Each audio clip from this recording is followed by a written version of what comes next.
નમસ્કાર, CB24 news સાથે હું રેશમા આપનું સ્વાગત કરું છું. સુરતના હજીરામાં આવેલી AMNS કંપનીમાં કામકાજમાં કલાકો ઘટાડવા અંગે કામદારો દ્વારા ભારે વિરોધ નોંધાવવામાં આવ્યો છે. હરિયાણાના પાણીપતમાં એક કર્મચારીના મોતના વિડીયો સોશિયલ મીડિયા ઉપર વાયરલ થયા બાદ તેની ઘેરી અસર સુરતના હજીરા સ્થિત AMNS એટલે કે આર્સેલર મિત્તલ નિપ્પોલ સ્ટીલ કંપનીમાં જોવા મળી છે. જ્યાં SMP3 પ્લાન્ટના પ્રોજેક્ટ સાઇટ ઉપર કાર્યરત મોટી સંખ્યામાં કોન્ટ્રાક્ટ બેઝ કર્મચારીઓએ અચાનક જ કામ રોકીને ઉગ્ર હોબાળો મચાવ્યો હતો.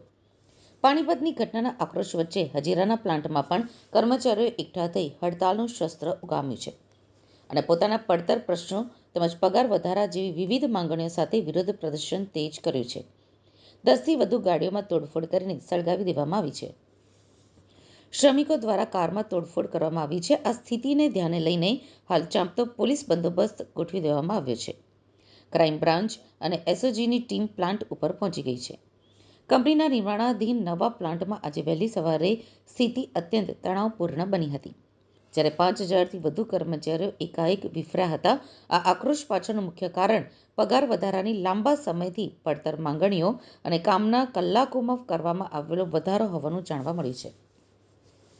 પોતાની માંગણીઓ સંતોષાય તે માટે શ્રમિકોએ ભારે સૂત્રોચ્ચાર કરીને પ્લાન્ટના કામકાજને અટકાવી દીધું હતું, જેના કારણે સમગ્ર વિસ્તારમાં અફરાતફરીનો માહોલ સર્જાયો હતો.